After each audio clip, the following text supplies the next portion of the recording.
Shabbat Shalom, Lekulam, bienvenidos todos a esta transmisión que estamos haciendo en este día de Shabbat para compartir con ustedes acerca de la riqueza de esta preciosa parashá que vamos a estudiar con el día de hoy. Con el permiso del cielo, bajo la autoridad de nuestro santo maestro Yeshua HaMashiach, con el permiso de nuestro Rab, el doctor Ben Abraham, que la paz y la bendición sea sobre él, y con el permiso de cada uno de ustedes que están allí pendientes de estas transmisiones, que la paz y la bendición del Altísimo sea sobre su vida. Como siempre, quiero aprovechar la oportunidad para saludar a toda esa preciosa audiencia que siempre están pendientes de estas transmisiones desde México, Estados Unidos, Canadá, Guatemala, Honduras, El Salvador, Costa Rica, Nicaragua, Panamá, Ecuador, Colombia, Venezuela, Perú, Chile, Argentina, Bolivia, incluso Brasil, Uruguay, Paraguay, todos estos hermosos países, Sefarad, y también desde la Tierra Santa eres Israel. Que la paz y la bendición sea sobre cada una de nuestras naciones, que Hashem sea enviando bendición en abundancia sobre cada uno de nosotros. Hoy tenemos que estudiar una porción de las Escrituras que tiene por nombre Parashá Mishpatim. Es la porción de la Torá que vamos a estar estudiando en el día de hoy. Una parashá llena de una riqueza espiritual maravillosa y que compartimos con cada uno de ustedes para poder extraer de esta porción de la Torá la mayor riqueza espiritual para nuestras vidas. Voy a explicarles un poco. El término Mishpatim hace referencia a ciertos tipos de mandamientos de la Torá. ¿Okay? La Torá de Hashem contiene distintas clases de mandamientos, ¿okay? Distintas clases de mitzvot. Y cada uno de esos mandamientos revela su naturaleza. Por ejemplo, hay ciertos mandamientos que son muy profundos. Y al ser muy profundos, escapan de nuestro entendimiento, de la lógica humana. Y estos mandamientos son conocidos como Jukim, y que normalmente se han traducido como decretos. ¿Por qué decretos? Porque un decreto es algo que nadie puede refutar. ¿Okay? Cuando hay un decreto hay que cumplirlo, sea que lo entendamos o que no lo entendamos. ¿Okay?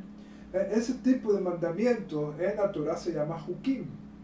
¿Okay? Jukim, mandamientos que van más allá de nuestra comprensión y de nuestro entendimiento. ¿Por qué los obedecemos? Porque lo mandó el Eterno. ¿Ok? Y como dice un dicho popular, donde manda capitán, no manda marinero. ¿Ok?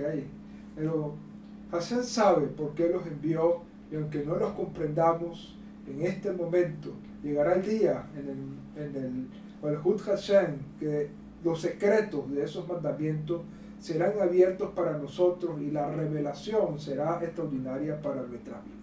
¿Ok? Pero esa es una categoría de mandamientos que tenemos en la Torá. Tenemos otros mandamientos que son testimoniales, que se conocen en hebreo como Edut. Entre esa categoría tenemos, por ejemplo, el Shabbat. ¿Okay? Es una categoría de ese tipo de mandamientos. El Shabbat que nos hace recuerdo de la obra de la creación y recuerdo de la salida de Egipto. Pesach, Sukkot, son mandamientos testimoniales, es decir, estos mandamientos testifican algo que ha hecho el Eterno, no solamente en la creación en sentido general, sino también por nuestro pueblo Israel en sentido particular. ¿Okay? Ese tipo de mandamientos se conoce como Edut. ¿Okay? Edut. Y ahora vamos a comentar una especie de mandamientos que la Torá le llama Mishpatim. Pudiéramos traducirlo como leyes, también pudiéramos traducirlos como reglamentos, estatutos, ¿okay? Esos son los nombres que quizás pudiéramos traducir este tipo de mandamientos. En sí, los mandamientos mishpatim son leyes civiles. Leyes civiles, es decir, leyes que han sido establecidas para que podamos vivir en sociedad, en el respeto por cada uno del derecho del otro. ¿Okay? Esos son mandamientos, como por ejemplo no robar, eso es un mandamiento civil. No traspasar el límite de la propiedad de tu vecino, eso es un mandamiento de carácter civil. ¿Okay? Indemnizar algún daño, eso es un mandamiento de tipo civil. Es decir, son mandamientos que el enfoque de este tipo de mandamientos está relacionado con nuestro prójimo. Y son de gran importancia estos mandamientos. De hecho, la Torá nos da este tipo de mandamientos después de la revelación del monte Sinaí. Después de la revelación del monte Sinaí, una revelación extraordinaria, majestuosa, una revelación de un alto contenido espiritual. Inmediatamente después de esa extraordinaria revelación en Har Sinai, entonces la Torá comienza a hablarnos de mandamientos que pudiéramos llamar que son muy lógicos, ¿okay? Porque es muy fácil de entender por qué no debo traspasar el límite de la propiedad de mi vecino. Es muy fácil de entender por qué no debo robarlo. Es muy fácil entender por qué debo mantener una balanza justa, ¿okay? Es muy fácil de entender por qué debo ayudar a una persona cuando su asno se encuentra tropezado con una carga, ¿okay? Es decir, estos mandamientos, la comprensión de estos mandamientos son muy básicas y por lo tanto a cualquier legislador se le pudo haber ocurrido este tipo de mandamientos. Pero aún así, cuando estos mandamientos son de fácil comprensión, debemos entender de forma especial y particular que estos mandamientos vienen de Hashem. ¿Por qué? Porque Hashem está interesado en el trato que tenemos los unos con nosotros. Hashem quiere que nosotros podamos vivir en paz, en bienestar, en armonía. Eso es lo que pide Dios del ser humano. De hecho, es tanto así que Dios prefiere pasar por alto transgresiones que son cometidas contra Él que transgresiones que son cometidas contra el prójimo. De hecho, tenemos como registro en nuestra sagrada Torá que el diluvio vino sobre la humanidad, no fue por la idolatría, no fue por la blasfemia a Dios, no fue por la rebelión contra Dios. Dios no envió el diluvio por causa de esos pecados que se estaban cometiendo, que estaban blasfemando contra el Creador, estaban volviéndose en contra de Dios, estaban cometiendo idolatría. Sin embargo, ninguno de esos pecados fueron los causantes del diluvio.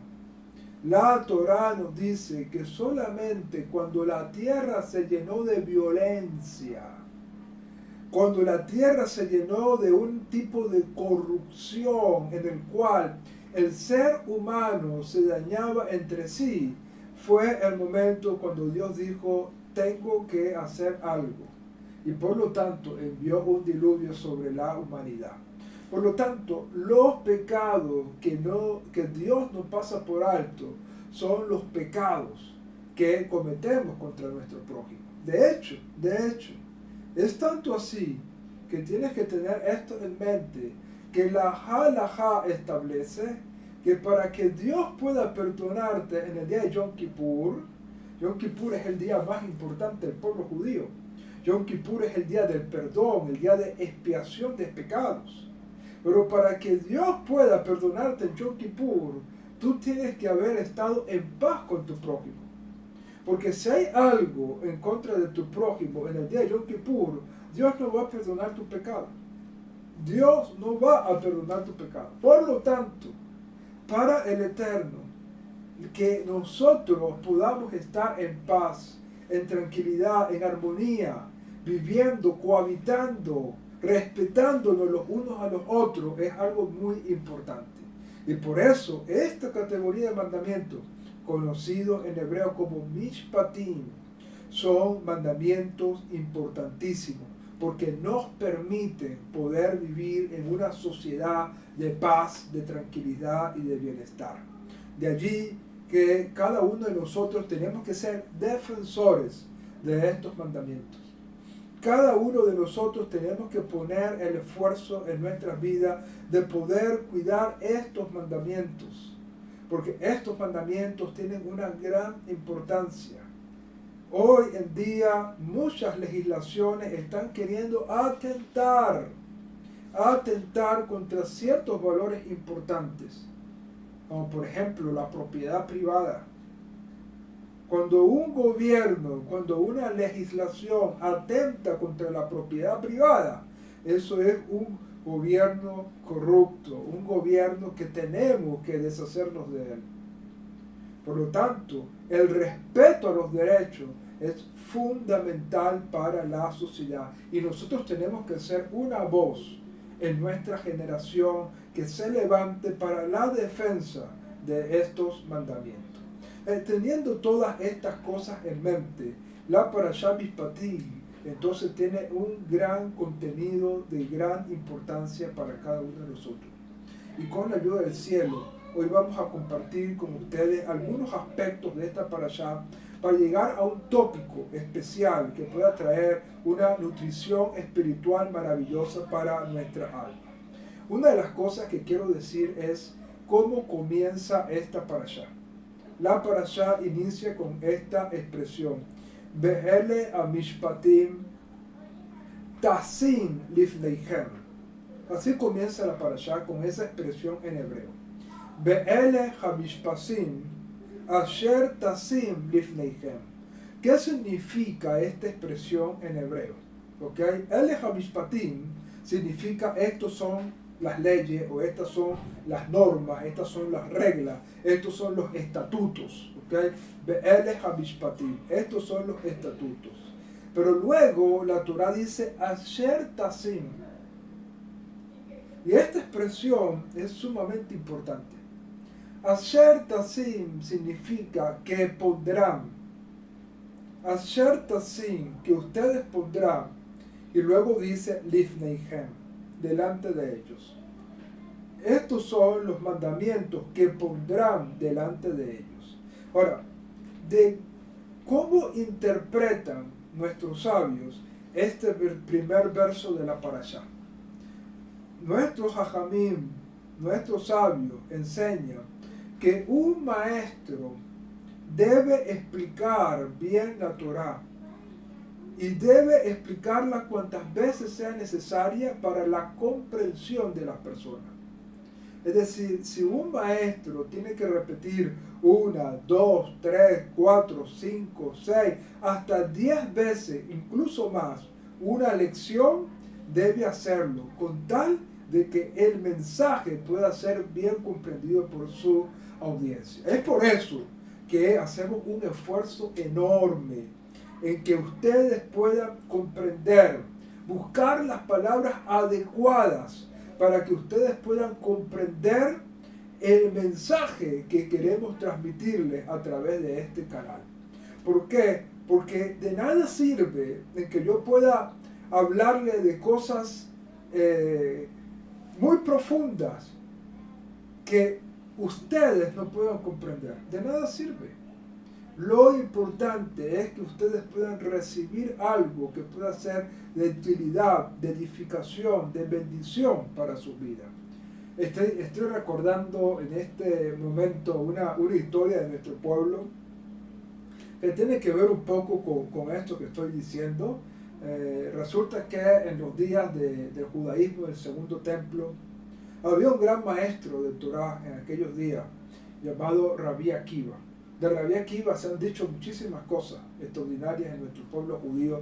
Fue realmente un gran maestro de Torah. Llegó a tener incluso hasta más de 20,000 discípulos. Más de 20,000 discípulos logró tener Rabbi Akiva. Y quizás hoy en día cualquiera puede decir, no, bueno, es fácil tener 20.000 discípulos, pero 20.000 discípulos en aquella época, cuando la humanidad quizás era un 10% de lo que hoy día somos, era una gran cantidad de discípulos. Y en una oportunidad, en los días de Rabí Akiva, Moshe Rabbeinu le pidió al Eterno poder visitar al pueblo de Israel, porque Moshe Rabbeinu quería saber cómo estaba el pueblo de Israel. Y Hashem le concedió a Moshe Rabbeinu visitar a nuestro pueblo en los días de Rabí Akiva. Y cuando Moshe Rabbeinu fue, Moisés comenzó a ver que la gente estaba caminando hacia un lugar y Moshe fue para allá. Y entró a un sitio y allí estaba Rabí Akiva explicando la Torah. Y Rabí Akiva sacaba explicaciones de la Torah aún de las marcas de la Torah, es decir, no solamente de las palabras, no solamente de las letras, sino que incluso también de las marcas, de los signos de entonación. Rabí Akiva sacaba interpretaciones de la Torah. Y Moshe Rabbeinu estaba allí y no comprendía nada. Moshe Rabbeinu estaba allí en la clase de Torah de Rabí Akiva y no comprendía nada. A tal punto de que Moshe Rabbeinu llegó a pensar que Hashem lo había enviado a otro pueblo. ¿Será que el Eterno se equivocó y me envió a otro pueblo? Porque yo no entiendo nada de lo que esta gente está hablando aquí. Al final, Rabí Akiva dijo, bueno, todo esto es halajá le Moshe min Sinai. Es decir, todo esto son leyes que Moisés enseñó en el monte Sinai. Y Moshe dijo, bueno, por lo menos me recuerda. No entendí nada, pero por lo menos me recuerda. Bueno, traigo este ejemplo. ¿Por qué? Porque Rabí Akiva explicaba muy profundo la Torah, que el propio Moshe Rabbeinu no lograba entender las enseñanzas de Rabí Akiva. Pero, volviendo al punto que estábamos enseñando, es deber de un maestro de Torah explicar bien una lección para que la audiencia que está recibiendo la enseñanza pueda comprender bien el significado, especialmente cuando es en asunto halágico. ¿Qué cosa es halajá? La halajá es la ley rabínica que nos instruye en cómo guardar los mandamientos. Cuando es en asuntos halágicos, es aún de mayor importancia que se explique bien para que la persona pueda saber exactamente qué es lo que tiene que hacer para cumplir un mandamiento. Si una persona, por ejemplo, no explica bien las leyes de Pesaj, entonces llega Pesaj y las personas no saben cómo guardar Pesaj, es algo muy peligroso, ¿okay? Es algo muy delicado. Y por lo tanto hay que explicar una y otra vez hasta que las personas estén bien entendidas de cómo se deben cumplir esos mandamientos. Porque si una persona no sabe cómo cumplir un mandamiento, el maestro ha fracasado. Y para que eso no ocurra, entonces es responsabilidad de un maestro explicar cuantas veces sea necesaria una lección, especialmente cuando tiene que ver con la halajá, es decir, con la manera de cumplirse los mandamientos, para que la audiencia pueda comprenderlo adecuadamente. Y esto es importante. ¿De dónde surge todo esto? Bueno, de la frase que está aquí en esta parashá. Be'ele hamishpatim ta'asin lifneihem. Estos son los mandamientos que ustedes pondrán delante de ellos. Asher tasin, deben ponerlos, deben acomodarlos, deben explicarlos. Tanto es así que uno de nuestros grandes sabios, especialmente sefardí, llamado Joseph Caro, él tenía una gran preocupación. Porque él se dio cuenta, Joseph Caro se dio cuenta que la halajá, la ley judía, con respecto a cómo guardar los mandamientos, no estaba bien ordenada. Y él decía, la gente puede confundirse. Y Joseph Caro comenzó a dedicarse en la codificación de las leyes, es decir, a ordenarlas adecuadamente por temas, buscando la manera en que esa obra que él estaba realizando pudiera ser de facilidad para la audiencia. Cuando Joseph Caro terminó esa obra en organizar cada uno de los mandamientos halágicos que explican cómo cumplir los mandamientos, cuando Joseph Caro terminó de organizar, buscó un nombre para llamar a esa obra. Y la palabra que se le vino a la mente fue Shulchan Aruch. Shulchan Aruch, una expresión que en hebreo significa la mesa servida. ¿Por qué? Porque Joseph Caro logró acomodar los mandamientos a tal forma que pudiera verse como una mesa servida. Como si la mesa estuviese puesta allí y lo único que tienes que hacer es comer, porque ya todo está allí al alcance. Joseph Caro le colocó el nombre a ese libro porque lo que él estaba buscando precisamente es que los mandamientos pudieran estar al alcance de las personas en la facilidad de su comprensión, como una mesa que está servida simplemente para que te sientes y disfrutes de lo que está allí servido. Y eso, todo eso viene precisamente de esta expresión de la Torah que dice Ve'ele hamishpatim asher tasim lifneihem. Estos son los mandamientos que pondrás delante de ellos. Es decir, los pondrás como una mesa servida para que a la persona le sea fácil el uso y el manejo de estos mandamientos. Baruch Hashem. Bueno, este era un detalle importante que quería compartirles con respecto a la parashá.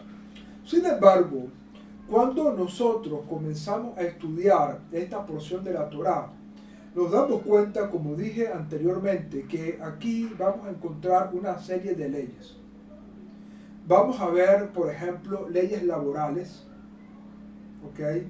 Leyes laborales, cómo se debe tratar a un empleado, ¿ok? Cómo debe ser la relación patrón-empleado. Es una de las cosas que vemos aquí en la parashá. Yo decía esta mañana en un comentario que Baruch Hashem me tocó dar en la transmisión del rezo de Shaharit, decía algo importante. Las leyes, desde el punto de vista de la Torá, que demandan al empleador cómo debe tratar a su empleado, está basado en un principio fundamental. Un principio fundamental que enseñó nuestro santo maestro Yeshua Mashiach.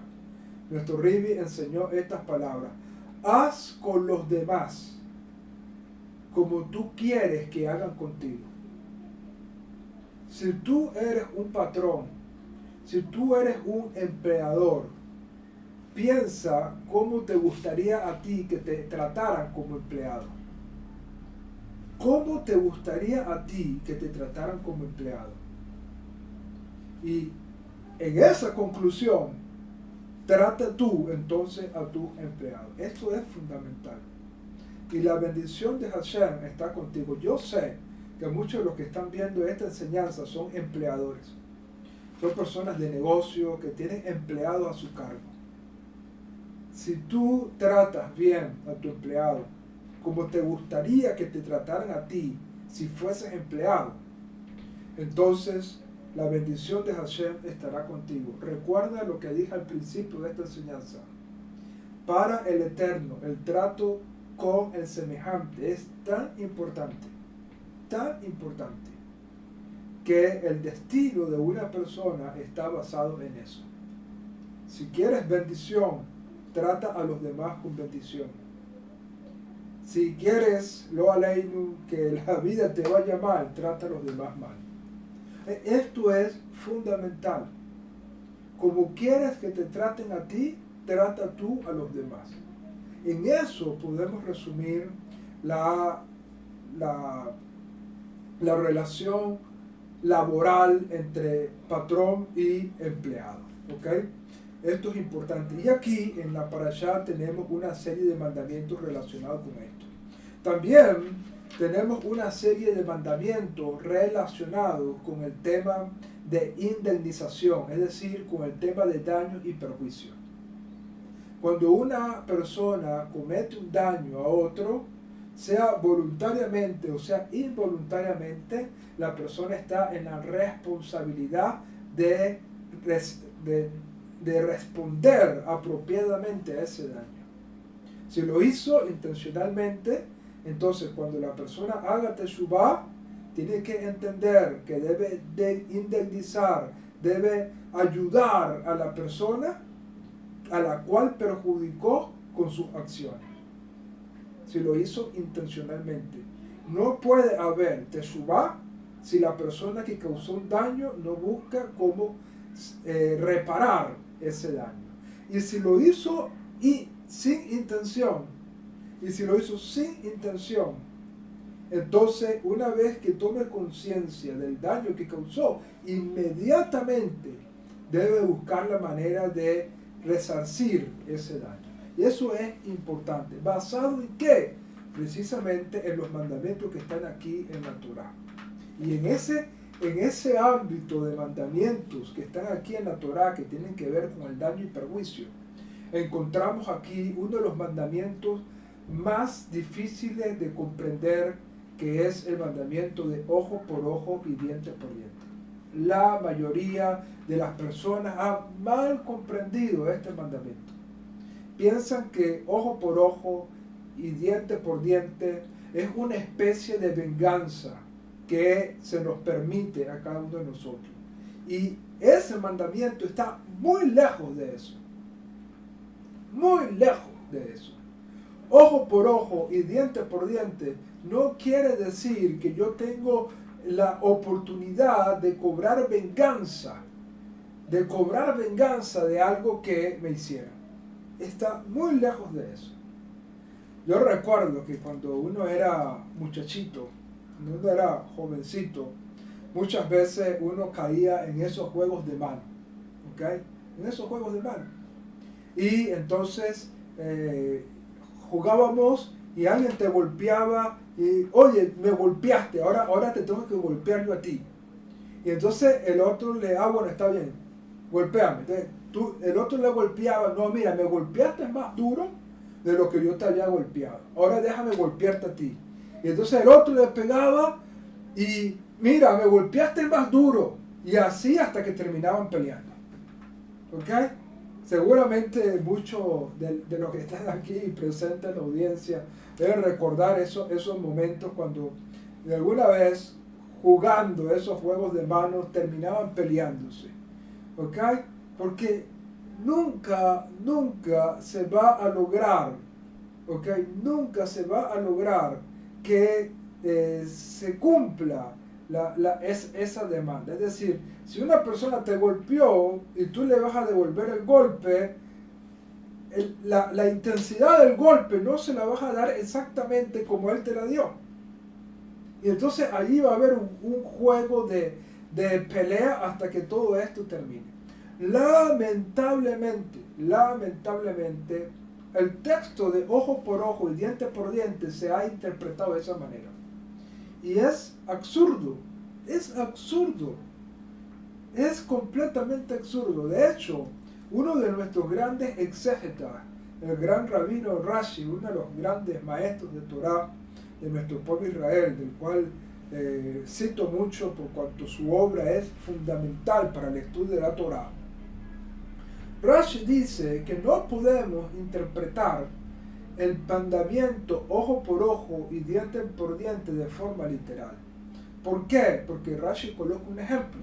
Si una persona golpea a otra y por esa acción le causa un daño en el ojo, y la otra persona va a aplicar este mandamiento, supuestamente porque es la manera de aplicación del mandamiento, entonces al momento de darle el golpe, por cuanto él me dañó un ojo, tengo supuestamente el derecho de dañarle el ojo a esa persona, lo aleinu.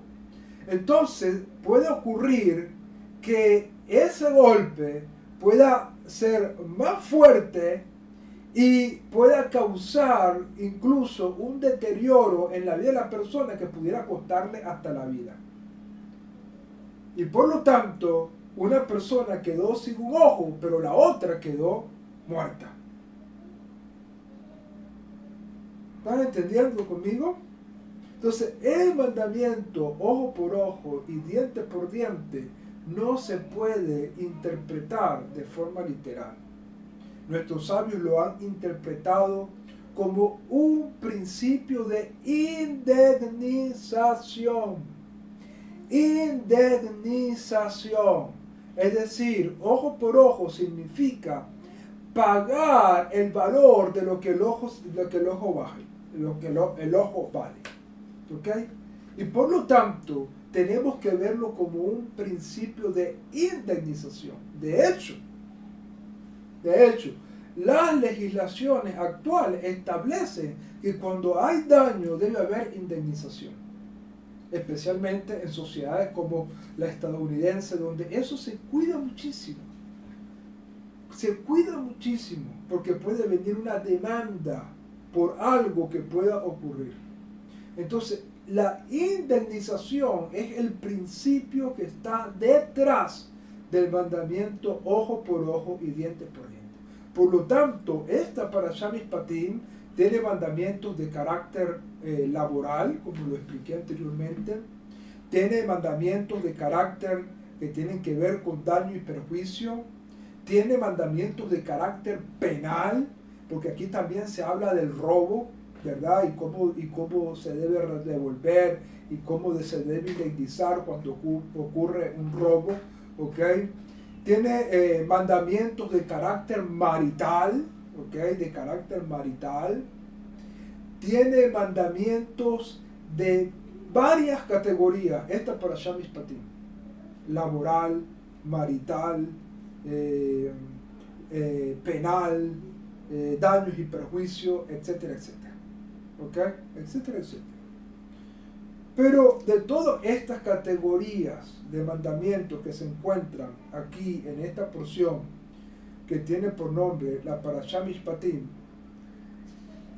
quiero enfatizar un mandamiento que es de suma importancia. ¿Ok? Un mandamiento que es de vital importancia. ¿Por qué? Porque esto es el fundamento del mundo. De hecho, dice nuestro sabio, en una de estas obras maravillosas, que debo tener por acá, el Pirkei Avot, una obra que yo siempre recomiendo a todos mis discípulos que puedan tener un Pirkei Avot en su casa. En Pirkei Avot se enseña que el mundo está sostenido por tres pilares.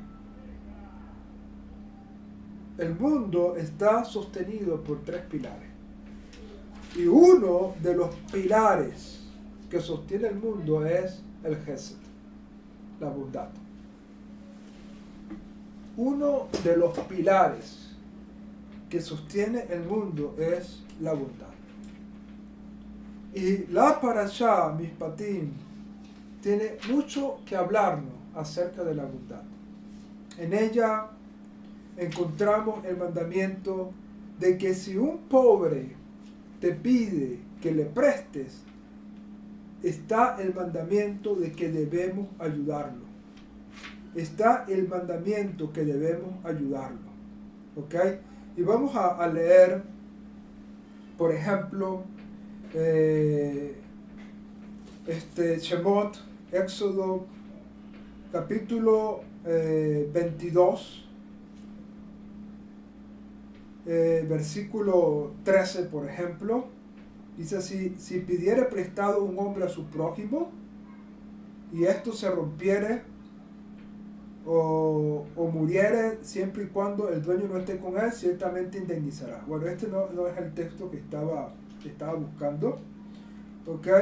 Pero aquí en la Parashá, en esta Parashá, tenemos un mandamiento que tiene que ver con ayudar a las personas, ¿ok? Si alguien te pide prestado, ciertamente lo ayudarás. ¿Ok?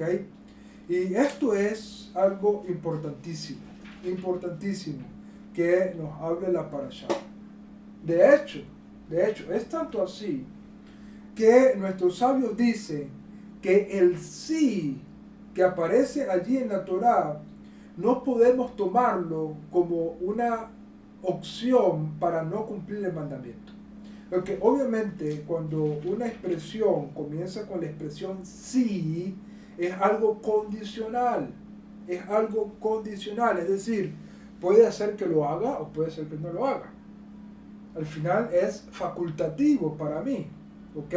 Al final es facultativo porque el texto dice sí, te pide prestado, ¿ok? Pero al final el texto dice ciertamente le prestarás. Entonces, ¿por qué comienza con un sí? ¿Ok? ¿Por qué comienza con un sí? En este sentido, nuestros sabios nos dicen, no debes tomar este sí como una condición que te haga pensar que puedes o no puedes hacerlo. Es decir, que tienes la facultad de decidir ayudar o no ayudar. Sino que nuestros sabios dicen, este mandamiento, a pesar de que tenga ese sí condicional adelante, es una obligación, porque al final el texto dice, ciertamente lo ayudarás.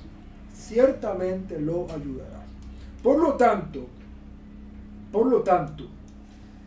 aquí en esta porción extraordinaria de la parashá, tenemos un mandamiento que nos habla del Ges, y no es el único. Por ejemplo, aquí en esta parashá nos ordena que a tu hermano no debes prestarle y que no debes prestarle con intereses. Y además, si le prestas a tu hermano, no debes comportarte con él como un acreedor, estar detrás de él, mira, págame, págame. No. Está prohibido por la Torah. Debemos ayudar, no debemos prestar con intereses a nuestro hermano. Y además de esto, nos dice que no debemos comportarnos con él como un acreedor. Entonces, estos mandamientos son de carácter importante. ¿Ok? Y de estos mandamientos depende la bendición de una persona. Cuando tú actúas con benevolencia, Dios abre puertas de bendición. ¿Por qué? Porque el Hesed, la bondad, es uno de los pilares que realmente sostienen el mundo. Sin la bondad, el mundo no pudiera sostenerse. Para que el mundo pueda permanecer firme, para que el mundo pueda permanecer estable, debe haber bondad. Debe haber bondad.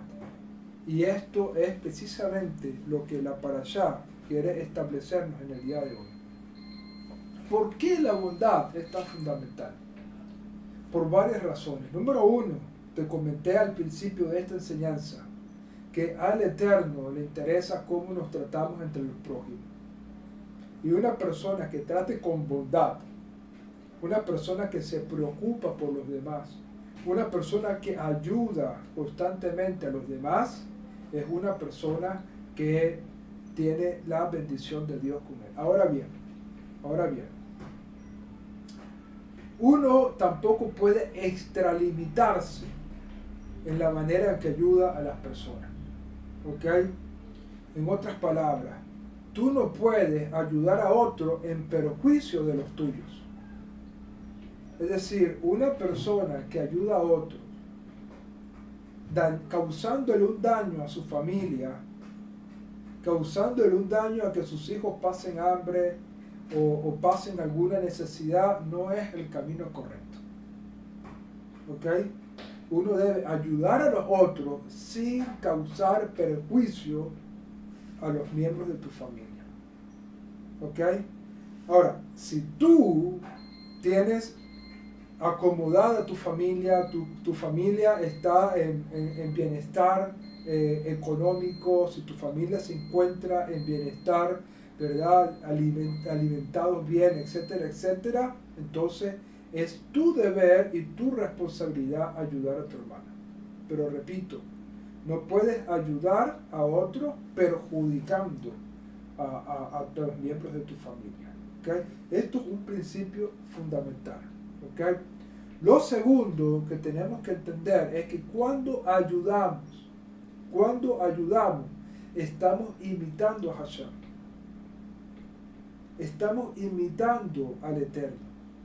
Y por lo tanto, el Hesed es importante porque nos ayuda a emular a Dios. Nos ayuda a ser como Él. Nos ayuda a cada uno de nosotros poder imitar al Creador. Y eso es un mandamiento. Eso es un mandamiento importante que encontramos en la Torah. Que Hashem nos pide que lo imitemos, que lo emulemos, que seamos como Él. Y por lo tanto, cuando tú ayudas a otro, estás imitando al Creador. Y número 3, la razón por la cual el Hesed es importante es porque el Hesed va a formar tu alma. El Hesed es una de las fuerzas espirituales más extraordinarias que tiene la capacidad de elevar el alma espiritual. Una persona que no sea bondadosa difícilmente puede tener un alma espiritual elevada. Difícilmente. Una persona tiene que mostrar bondad. La bondad es uno de los secretos del crecimiento espiritual. ¿Por qué? Porque como dije anteriormente, te hace imitar al Eterno. Por lo tanto, teniendo todo esto en cuenta, cada uno de nosotros tenemos que buscar la manera de desarrollar Hesed en nuestras vidas. Y la mejor forma de desarrollar Hesed en nuestra vida es a través de la misma de la Sedaká. ¿Okay? Sedaká es una palabra hebrea muy importante. Normalmente este tipo de actos que en hebreo llamamos Sedaká, en otras mentalidades es llamado caridad o limosna. Y Sedaká no puede entenderse como caridad o limosna. Voy a repetir esto. Sedaká no puede entenderse como caridad o limosna.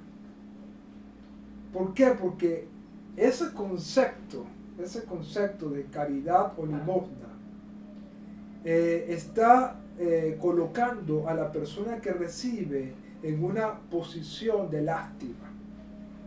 ¿Ok? En una posición de lástima. Y el objeto de la Sedaká no es colocar a una persona en una condición de lástima, todo lo contrario, es dignificar a la persona. Es dignificar a la persona. Y por lo tanto, la Sedaká viene de una raíz en hebreo que es Sedek. Sedek. Y Sedek significa justicia. Sedek significa justicia. Por lo tanto, cuando en el judaísmo hacemos Sedaká, lo que estamos haciendo son actos de justicia. Actos de justicia. En otras palabras, cuando tú ayudas a un necesitado, estás haciendo justicia. Cuando tú ayudas a un huérfano, a una viuda, a un enfermo, estás haciendo justicia.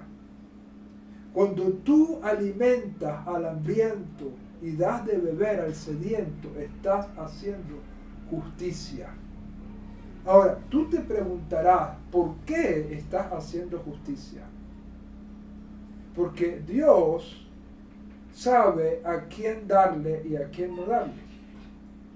Dios sabe quién tiene la capacidad de administrarse bien y quién no tiene la capacidad de administrarse bien. Por lo tanto, la porción que le corresponde a una persona se le es dada a una persona que administra bien los bienes, para que los multiplique. Pero es responsabilidad de la persona que se le dio una porción adicional poder hacer llegar esa porción extra a la persona necesitada.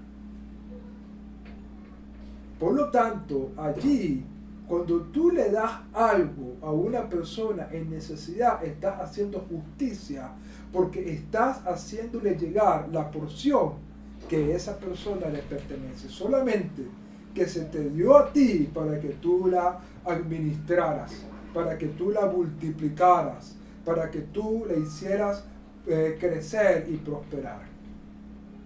Entonces, la Sedaká es uno de los pilares fundamentales del judaísmo.